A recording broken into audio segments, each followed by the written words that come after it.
science knowledge only adds to the excitement, the mystery, and the awe of a flower. Evidence is evidence. It's public. Everybody can look at the evidence and assess it, and eventually, if there's enough evidence, come to the same conclusion. For newcomers and old-timers alike, the Chloe Sanctuary hopes to give you insight into the health and happiness of your companion parrots. We hope to help you build happy homes using reliable and proven tools. The best homes are built on a rock-solid foundation.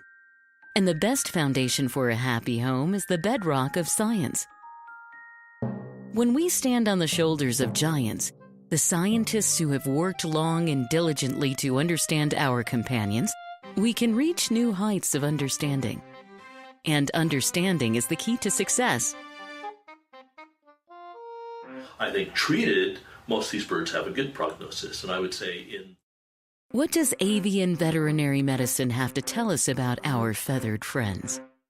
How can we prevent illness, see the signs of disease before it's too late, and care for our birds through ill health? What light does behavioral science shed on their nature, needs, and hopes? How can the tools of behavior shaping make our homes happier for us and our companions? Shake.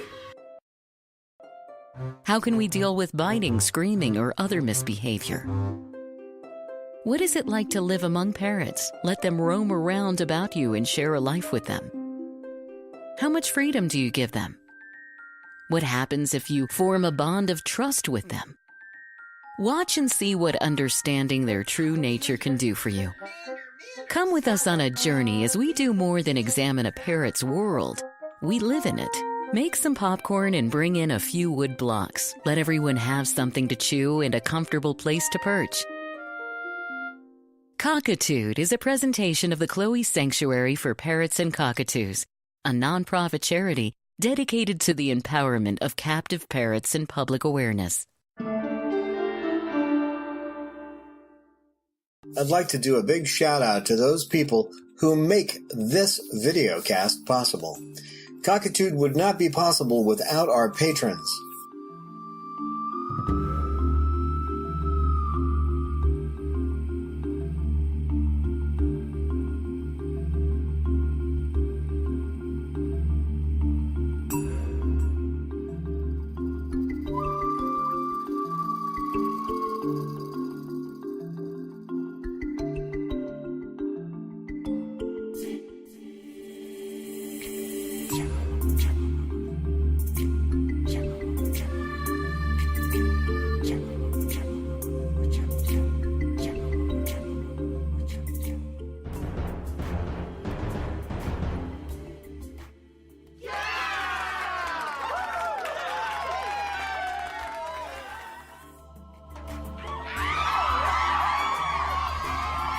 Thank you to those of you who make one-time donations. Without these patrons giving us of their hard-earned cash, we couldn't continue doing this podcast.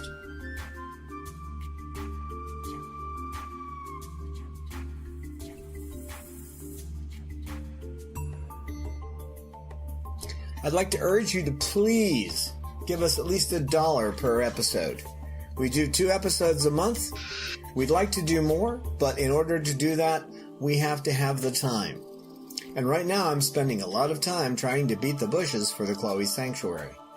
It's not easy taking care of birds that are severely damaged, both emotionally and physically. So, please, I urge you, become one of our patrons.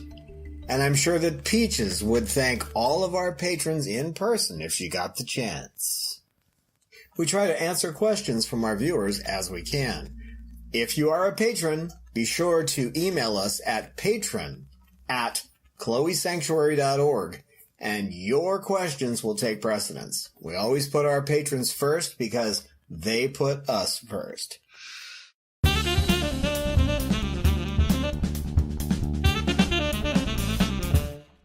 Hi, and welcome to Cockatoo, Cockatoos with Attitude. Episode 71, Casting Away Our Human Prejudice. seeing parrots in a better light. And what we're going to do today, our large crew of birds here, what we're going to do today, right, Peaches, is we're going to talk about Stuart Metz of the Indonesian Parrot Project and something he wrote called A Parrot's Bill of Rights. And I'm going to read it little by little, and I'm also going to interject some comments. I think what he wrote stands alone by itself. It doesn't need any explanation, but there's a lot of things we can talk about as far as casting light on what parrots really are. Are you sure about that? Are you absolutely... Okay, if you're sure. And you guys, hold on. Let me go grab a piece of paper. I forgot. Actually, several pieces of paper. Because if I'm going to read it, I suppose I should have it here to read, right? Peaches, I don't want you eating it. Okay? You wouldn't eat it? No, I didn't think so, but you never know. So Dr. Stuart Metz, he's the director of the Indonesian Parrot Project. It's a non-profit organization which is dedicated to saving the wild parrots, cockatoos, in Indonesia. And obviously, the name kind of says that. But we're 100% behind these guys. They've done tremendous work. He's got a tremendous organization. And so we encourage you to donate. And you can see the link up on the screen and also in our show notes. We encourage you to donate to this nonprofit. It's important to save them in the wild as well as take care of them in captivity. So, right, guys? What does it mean to cast away your human prejudice? Well, we tend to see the world through human-colored glasses. The human mind forms models of the world, okay? You can see this if you look at something like an optical illusion. Why is it that your brain sees, for example, the one that has the square that can either have the box open this way or the box open that way? Or the stairs that go up when you're looking at them and then they're going down? It's because the human brain doesn't model the universe as what it is. It models the world in order to survive, okay? It models it in such a way that we can survive in it. So it doesn't give us a true vision of what's there. I mean, let's face it, our senses aren't that good. These guys see into the ultraviolet. There she goes. Whoops, you missed Steve that time, kid. You missed him. Come here. Pippa, come here. Pip, Pip. Come here, baby. Well, come on. You're on the floor. This is no place to be.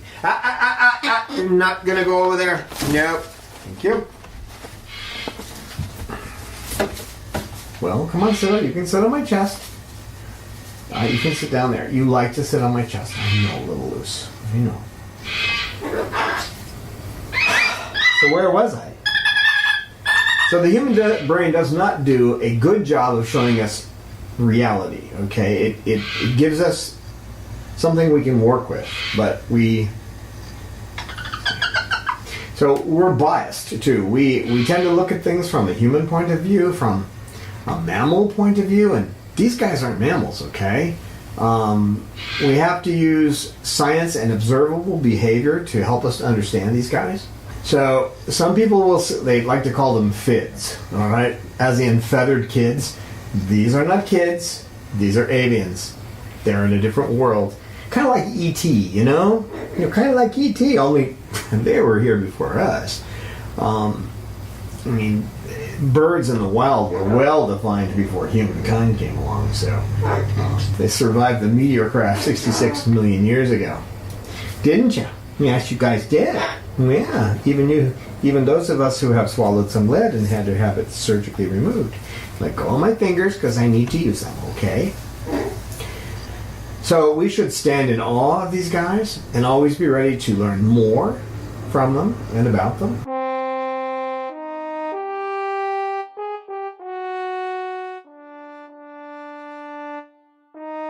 It is ignorance of Bob's nature that turned Bobaloo into a living gargoyle. Bob's would-be parents made a hasty choice and found themselves in living hell, torn between guilt and frustration. I have seen the joy in Babaloo's eyes now that he has a new life with me as his companion. To see Babaloo love and trust again is worth the effort of a lifetime.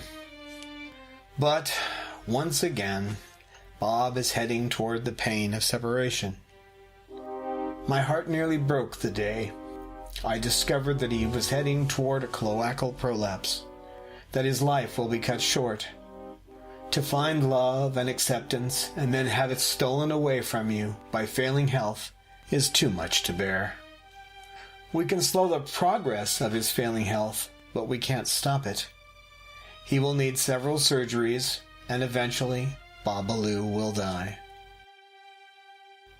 We want to give him the best possible life until that day.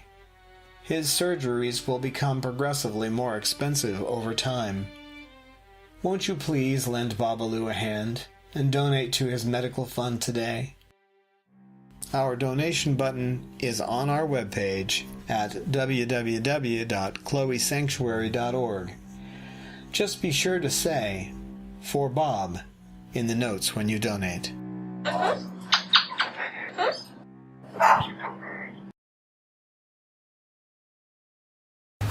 So, from Stuart Metz, A Parrot's Bill of Rights. Get to know about parrots before you bring me home. I am not a domesticated pet, like a dog or a cat. I still have the spirit of the jungle in me. I have special needs, which you might find hard to fill. Please don't learn these too late for my well-being.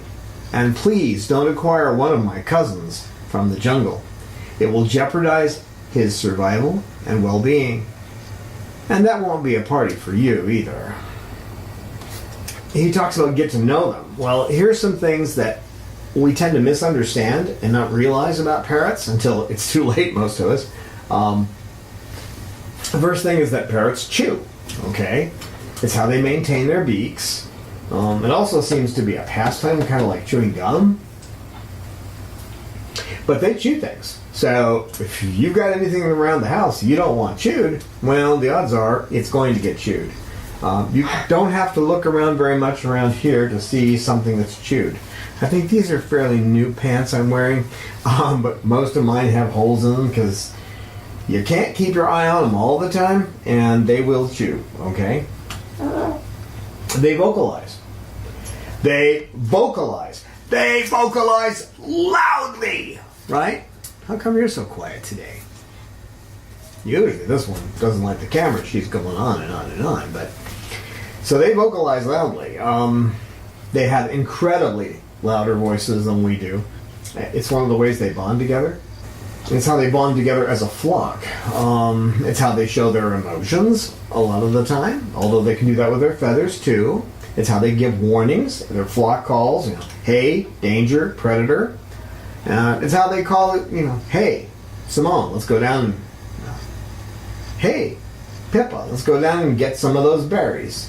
Now that may, if you haven't studied the work done by the Cornell lab, ornithology lab down in Brazil, where they were looking at parrotlets, and they found out that indeed the mother does teach her child, teaches her child its name, then you might find that silly, but it's not silly, okay?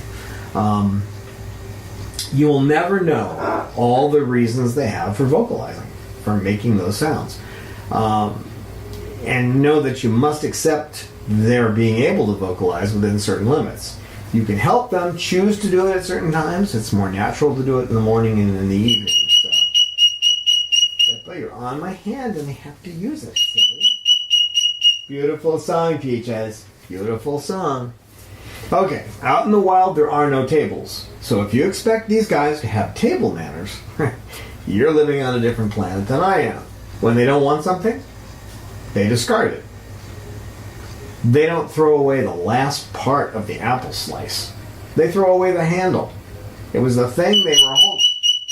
Hi, Peach. It was the thing they were holding on to eat the apple slice, right? So they toss it away. Like us, they don't really like getting their feet dirty. Okay, they eat with their feet, so they don't like getting their feet dirty. When something's in their food bowl they don't want, a lot of them will just toss it out. It's like most marriages in the United States, you know. Something slightly distasteful, you're out of here, buddy. So, and that's how they treat it. It's a little faster than divorce. It's a little faster than divorce in the United States, but that's because they artificially make you wait 6 months here. These guys, I don't want it, it's gone. They're not that way in their relationships, though, because these guys do bond for life. We see that as messy, but, you know, they don't need table manners in the wild, so. Toothpicks and small plastic parts. They make these, okay? If they see a piece of wood, they'll chew on it. You're going to have to face up to that fact that they make toothpicks and they make smaller parts from larger things. Don't you, Peach? Well, come on over here if you want to come over, Peach. Come on. Come on over. They'll make toothpicks from around... Whoops. I thought I got her. They'll make toothpicks from around the molding around your doors. Your kitchen chairs, they'll chew on. If you have mahogany, it'll last longer. Or walnut. And they'll also take the toys you give them and tear them up, okay? So it depends on what they can get to. You need to let go of my hand again. You can't hold my hand, silly. They'll turn remotes and keyboards into smaller parts, you know? Interesting artwork. They'll shred your shirts. They'll turn couch pillows into piles of things that look like snow, so... Maybe they do it because they get bored. Maybe it's just to keep their beaks shipshape. Maybe they even do it to get attention. I know sometimes they do. I've seen that. Whatever the reason, they do it. And if you think you're going to stop them from chewing, that's kind of like the little Dutch boy trying to stop all the water coming out of that dam by putting his finger in the hole. It's not going to turn out well for you. Bonding. They want to mate, and they want a mate. And unlike humans, they want a mate for life. Well, humans may want a mate for life, or they think they do. But it doesn't take long for them to sour on that, for most of us. Now, that mate they're searching for could be you, could be your spouse, your mate, could be your child, a neighbor, somebody else. Somebody who gets too close to the bird while you're not watching and pets them improperly. You see me holding. The reason I'm holding her down here is because she'll just go off somewhere if I don't. Right, Pippa? Yeah, I know you find it comforting. She's getting a lot better about being around here. What do you want? Now, there are certain rules of conduct between mates. Trust me, you don't know them. Oh, some of you might know a few, or if you studied in depth, you may know a lot of them. But you're bound to break some because you're either going to forget to pay attention. Either you're not paying attention, or you don't know something. There's a particular thing you don't know that's a rule you're breaking. So, and you're going to suffer consequences from that. So, what consequences? Everything from bites to screaming to the unimaginable. Why unimaginable? We're not avians. We're not birds. We're not dinosaurs. So try to do everything you possibly can not to become mated to your parrot. We have a lot of videos that cover that issue, but try not to. Because once you do, you're going to have to live up to their expectations, and you don't know what they are. Now, I've been around birds a long time, and I've studied. You got to do both. Being around them, it's like somebody saying, well, I've driven a car for 20 years. That means I'm a car mechanic. No.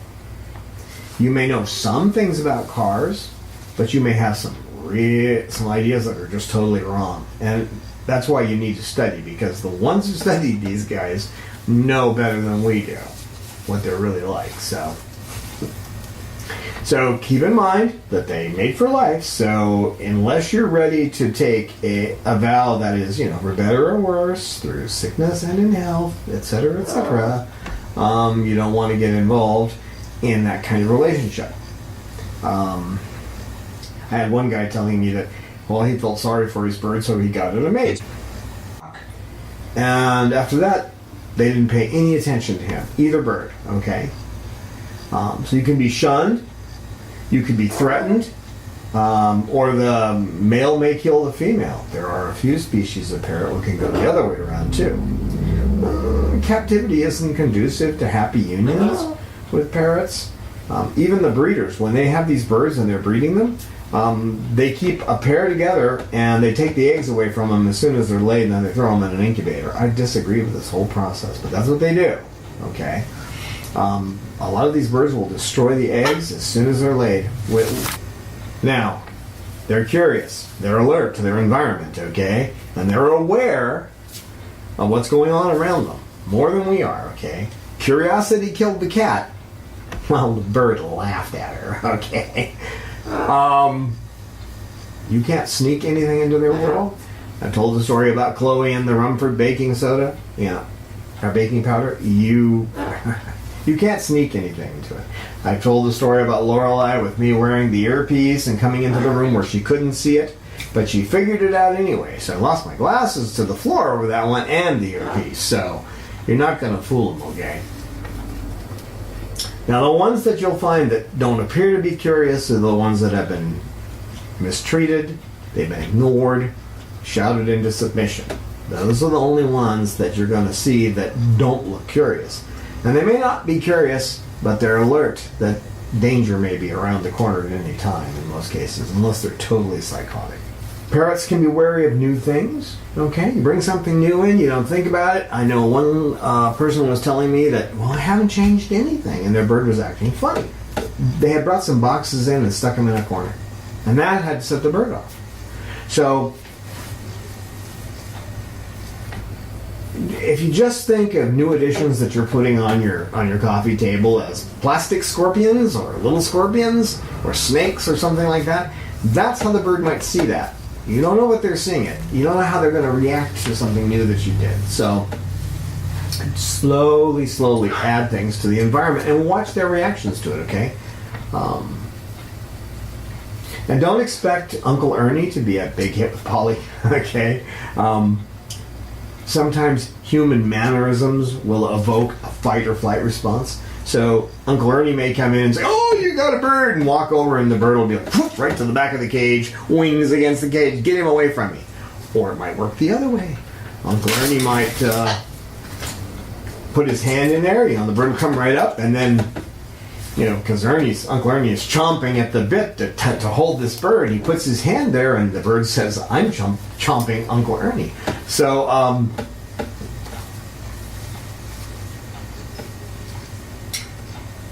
got to be aware of their nervousness about new things and new people in your environment. That's really important. And you just love to get up on that arm when I need it. Why don't you get on this hand? And why don't you go on my finger, you silly?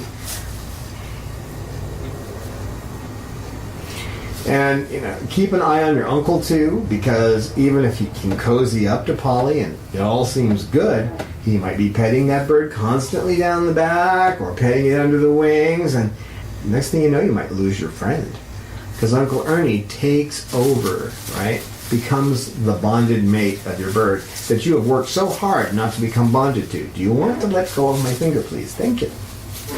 You are such a silly girl. You just have to sit on my fingers, and they need them. Territory. They define it, they defend it, and they expect you to understand this. They want you to know that this little line right here between, 1 foot, 2 inches away from the front of my cage is where my territory starts, wherever it does in their world, okay? I've had birds that they considered the whole place their territory.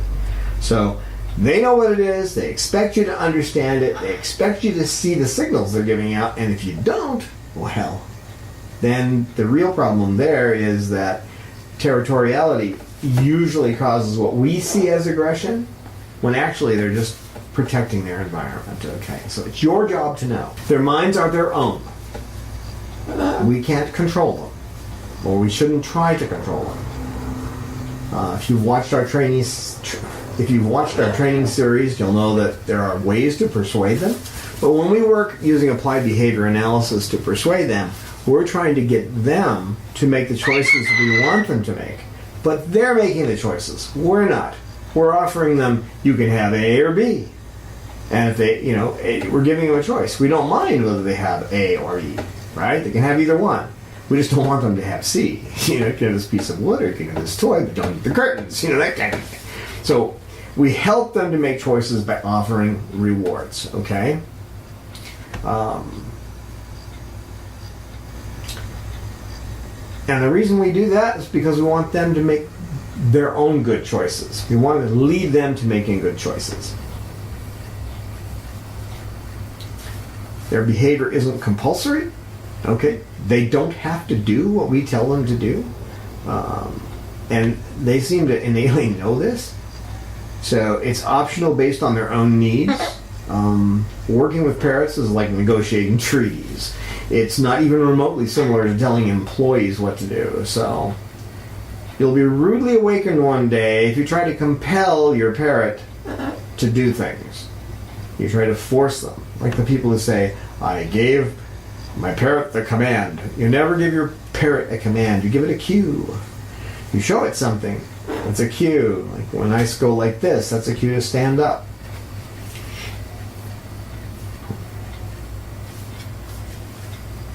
So, and you don't want to punish them, so they don't respond well to punishment. It's the carrot, not the stick, that works. In their case, the pine nut or the sunflower seed or the petting, the scratch behind the neck.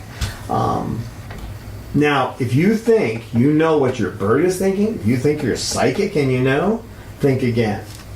Living in a fantasy world isn't recommended in general, but with parrots, it's a recipe for disaster. Right, Peach? Well, you can get a little closer. Now you're going to see me reaching behind her tail section. The reason I do her tail section is she has 6 fused vertebrae in her neck, and if I don't do her tail section, then she'll have impacted feather follicles. She's already had surgery for this in the past. So when she comes over and wants me to preen her tail, I'm going to do it, and I don't care if the cameras are on. But that doesn't mean that you can do this. Again, every bird's a study of one, and this is a special situation, okay? So those are some of the things that get to know about parrots before you bring me home, where Dr. Metz is talking about that. These are some of the things you need to know. There's others, but those are the most important ones, I think. Or at least the most important ones I can think of. All right, again, with Dr. Metz, A Parrot's Bill of Rights. Give me the largest home possible. I am used to flying through rainforests or savannas. I have given up this great gift for your pleasure. At the very least, give me enough room to flap my wings and exercise. And I need toys for my amusement, and wood to chew on. Otherwise, I might confuse your home with the forest and its trees. And that's what we were talking about chewing. You're not giving them the opportunity to do what they need to do, because they're avians, they need to chew, and they're going to chew your house up. So you need to give them toys, you need to give them enough room. It's important. What you think, I think there was, in the video, Parrot Confidential, which is done by Nature, one of the rescuers was asked the question, what's a big enough cage for a macaw? And the lady answered, 40 miles by 40 miles. That's about the range of a macaw. So you need to get off my hand because I can't function with you on it. There you go. I just can't. You need to let go of my arm. Thank you. You silly thing. You're just so silly. So I think, in my own estimation, for most of these birds, say an umbrella cockatoo, a 4 foot by 3 foot by 6.5 foot cage, like the one made by King's Cage. I think it's a 507 or 506 European style, is about the minimum size I'd like to have a bird in. We do have some birds in smaller cages than that here, and that's because lack of space and lack of funds. More than lack of space than funds. We'd find some way if we had the room, but we don't. So the only difference on the large cage is the sleeping arrangements. They really should have a separate cage for sleeping, and especially in a different room if possible. That way you're always moving your bird from one place to the next to the next. They're not staying in a single cage. You don't get in a habit of not taking them out. That's one reason. Plus, if they have a night fright and they're in a small cage, there's less chance they're going to damage themselves by flapping around all over the place in a large cage. Give me a nutritious diet. I need a wide variety of fresh and nutritious foods, even if they take time to prepare. I cannot survive on seeds alone. Take time to learn my needs and my preferences.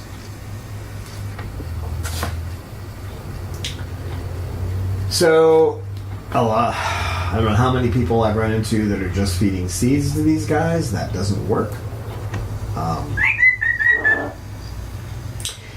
Any more than 15% of seed in their diet, they have a good chance of developing fatty liver disease. It'll certainly make them unhealthy. So they need their fresh fruit and vegetables. We have a mash that we make, and they should have good pellets. We recommend Harrison's pellets. That's what we use with our birds. Nothing is perfect, but at least Harrison's is using human grade food, human grade foodstuffs for their product. I've had some people say they don't like the fact that sunflower seeds in there because they have the wrong idea about sunflower seeds. Sunflower seeds are not evil. It's just that you don't want to have them eating nothing but sunflower seeds. I've been to some bird stores where you look in there and there's nothing but corn and sunflower because that's cheap, and they can keep them on the cheap food until they sell them and make a better profit. They do that. They do it. A lot of these places are just as unscrupulous as you could get. They're just about making the money, okay? So, get your birds from a rescue. We don't do that. We don't rescue and rehome. We did that for a while. We're a permanent sanctuary with birds that are damaged. So, damaged. Are you damaged? She says, yeah, I'm kind of damaged, but I'm cute. Let me have a social life. I am a gregarious flock animal, but I am not one of you. I need lots of socialization to learn how to act with you and with my siblings. I also need to have adequate quality time with you every day, no matter what your schedule or other needs are. I am a living, feeling creature. Above all, I need to be able to have complete trust in you and count on your predictability in looking after me every day. You can't just have them in a cage and take them out for a half hour a day. I think the minimum for these guys is about 3 hours a day. They're highly intelligent, they get bored easy, and if they're not given enough to do, they can go nuts. Okay? So, you could too. Just imagine if somebody put you in a cage for most of the day. After a while, well, we have it. We have jails. We know what happens in there.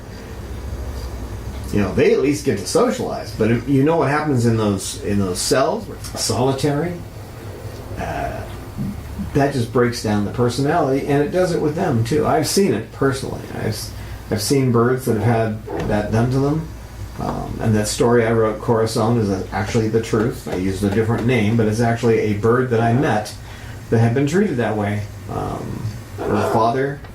human father, died and begged his wife to keep this bird, and she just didn't know what to do. She stuck it in the back room and threw food at it, and it went nuts, tore itself up physically, mentally went nuts. Well, it lived out the last few years of its life. I mean, it didn't live as long as it should have by any means. But it did live out the last few years of its life around people and being allowed to be social. It never recovered completely, but it did get, it did have some pleasure in the end of its life because these people really cared. Peaches is an amazing personality. Her daily maintenance requires dedication and mindfulness. She requires 2 forms of medicine, 7-course meals, and effort to entice her to eat. Extensive preening every day special tools to trim nails, constant attention to her vocalizations, daily walks, and twice yearly checkups due to the possibility of impacted feather follicles and the nature of her spinal injuries. It seems a common misconception among the general public that parrots are like toys in a toy box. Nothing could be further from the truth. They are complex creatures. Recently, scientific studies have shown them to be at least as intelligent as chimpanzees. Every captive parrot needs special humans who will dedicate themselves to understanding them, those who know their species as it lives in the wild. Special people that understand their social, mental, and physical needs. They need to be understood for what they are, and not as merely human companions, as circus performers to bring smiles. Peaches needs all this and more. She is our special girl. Will you help us care for Peaches? Please make a donation today at our website, chloesanctuary.org. That's spelled CHLOESANCTUARY.org. As a special thank you for your donation, we will joyfully send you a postcard with Peach's happy face.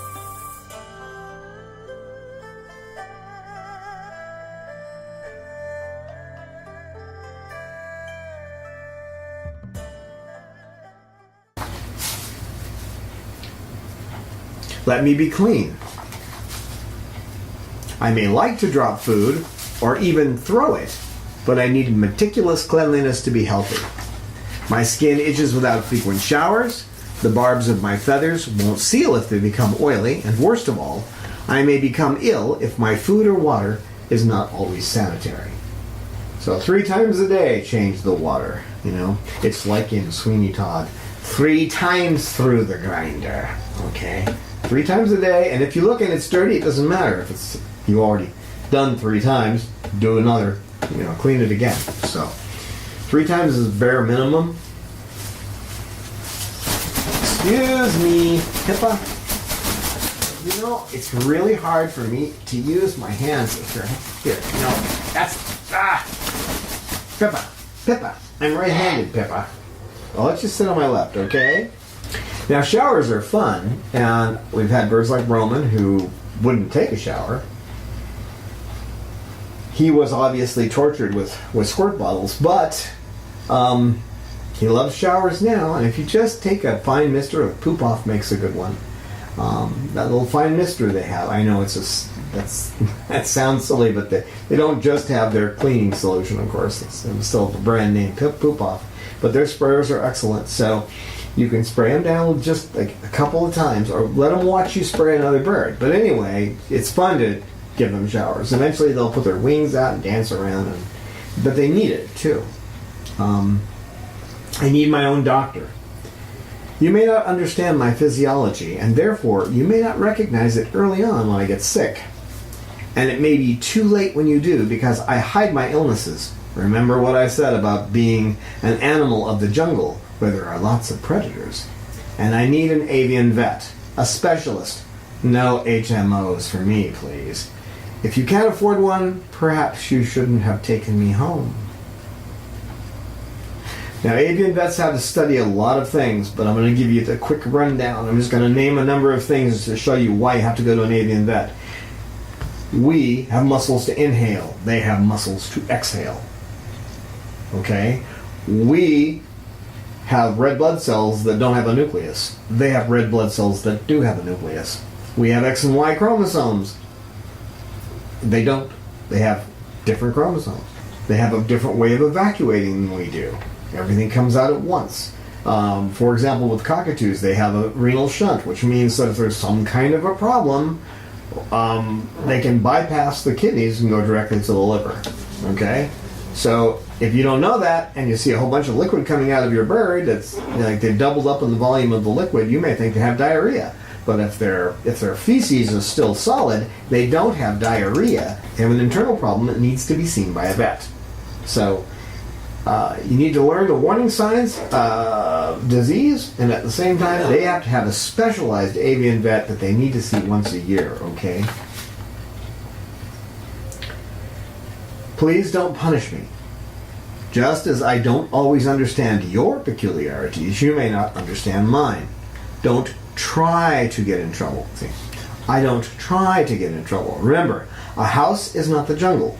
If I do screw up, don't yell at me and never hit me. I have sensitive ears and I may never trust you again if you strike me. Hands are sometimes scary things to us. Why in the world would you not be zygodactylous like us? Even more importantly, we don't learn by punishment. We are gentle creatures who only strike back to protect ourselves. We learn through patience and love. That's right, isn't it? You're happy now that you can sit on one hand? Yeah, I probably should have done that earlier, huh? Yeah, you're a good girl, though.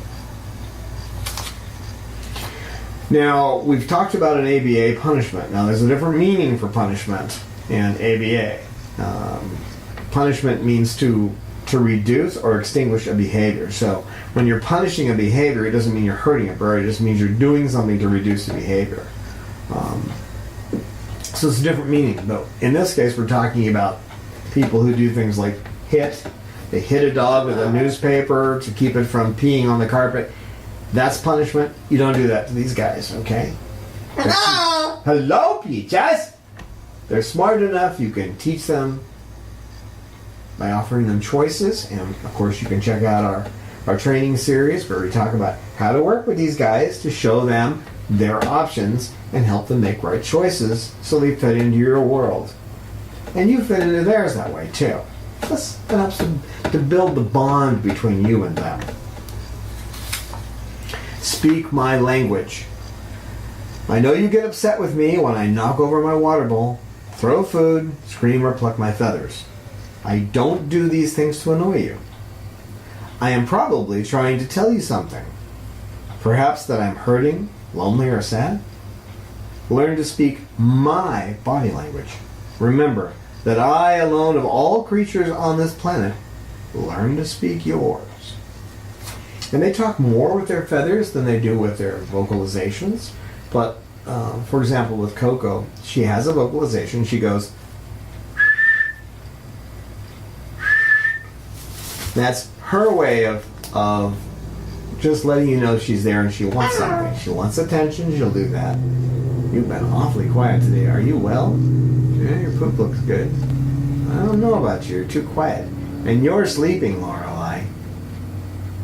It's been terribly quiet in here except for Pippa. This is a quiet episode, isn't it? Well, had a lot of things to go through, so. Right?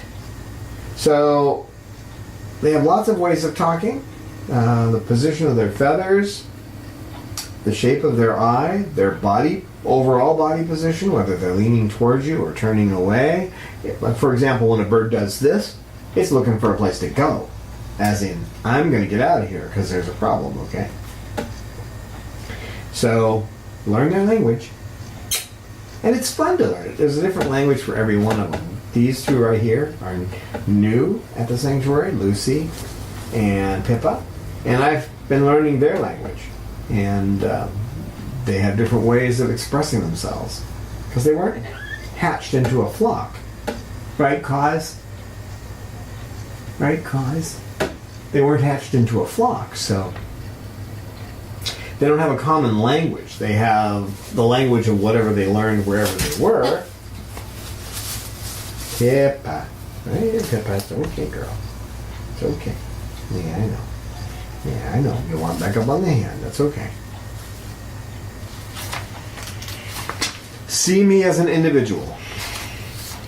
I am unique. I am a unique and feeling being. No two of us are alike. Please don't be disappointed in me if I don't talk like you wanted. Or can't do the tricks that your friends' parrots can do. But if you pay close attention to me, and I always empathize with you, whether you know it or not, I will show you a unique being who will give you so much more than talking and playing. Give me a chance to show you who I am. I think you'll find the effort worth it. And remember, I am not an ornament. I do not enhance any living room decor, and I am not a status symbol. If you use me as such, I might nip at your upturned nose. Yeah, a lot of people think, well, for example, with umbrellas and sulfur crusteds, some people think of them as starter birds because they're white. And they're looking to get, I want a bird that's like multicolors. What does that have to do with anything? I think choosing a bird strictly out of color is just a form of prejudice. Yeah.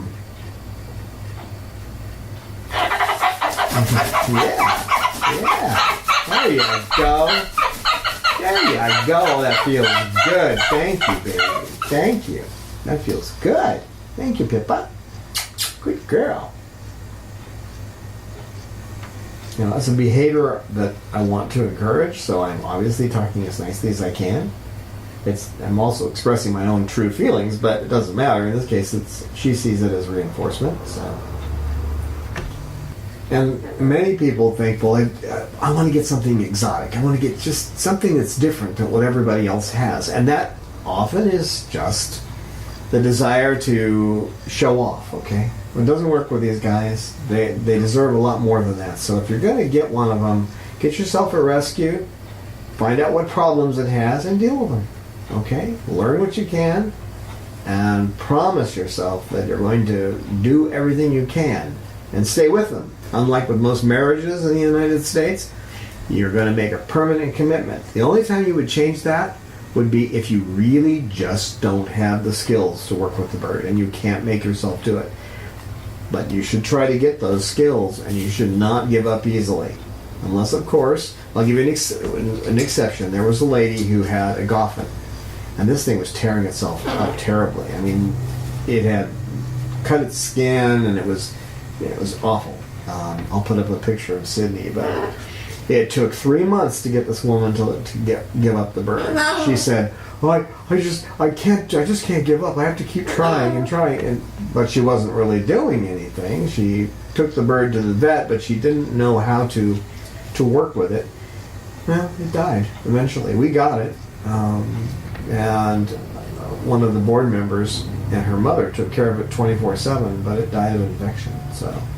So there are times when you recognize that, hey, I'm not doing this, and it could mean the bird's going to die, so I need to hand it off. But you want to stick with it if there's any way you possibly can, and you can make a connection. Okay? Hi, cockatoo. They're not to be committed to lightly. You're on this hand again. You like to sit on my right hand, and unfortunately, I can't get this paper over here. Share your love with me. Above all, please remember that you are my special person. I put all my trust and faith in you. We parrots are used to being monogamous. No bar hopping for us. So please don't go away for long periods or give me away. That would be a sadness from which I might never recover. If that seems to be asking a lot, remember, you could have learned about my needs before bringing me home. Even having a baby or taking a new job isn't a fair reason. You made a commitment to me first. And if you think that you must leave me because you might die, provide for me forever after you leave. I may live to a ripe old age, but I can't provide for myself. Remember, I'm in a small cage amongst people who are not of my blood. So a will and a trust. You can get a pet trust, which is valid in most states, and then you need a will too. And then don't just give them to a relative who thinks they're cute. Make sure they go somewhere. Hello. Yes, hello. They go somewhere where they're understood. You go ahead and sing, Peach. Come on, sing. Sing, Peaches. Sing, Peach. Hello. Oh, hello, Peaches. Hello. Hello, Peaches. Your rights. You have a lot of rights, but I can only assure one. And that is, if you treat me the way I described above, I will reward you with unwavering love. Humor, knowledge, beauty. Humor, knowledge, beauty, and dedication. and a sense of wonder and awe you haven't felt since you were a child. Since you were a child. When you took me home, you became my flock leader. Indeed. Hello, Peaches. Hello. Hello. When you took me home, you became my flock leader. Indeed, my entire universe, for life. I would hang the moon and stars for you if I could. We are one in heart and soul. Well, Dr. Metz says it better than I ever could. I may expand on what he's saying and give you my opinions, but he said it better than I've heard anyone else say it. So, please consider donating to the Indonesian Parrot Project.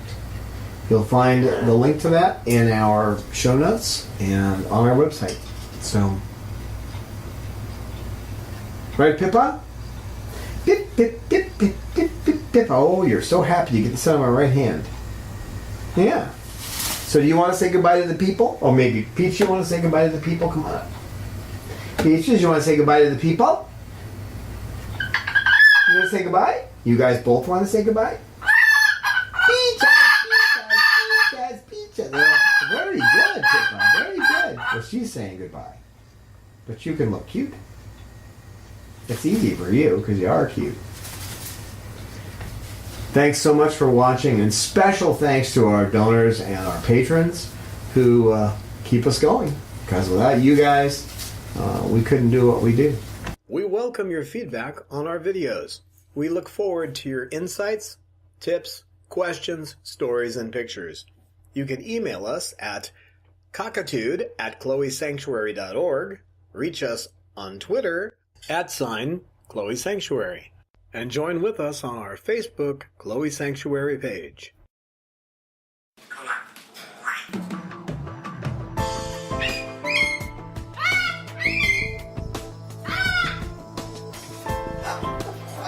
Science knowledge only adds to the excitement, the mystery, and the awe of a flower.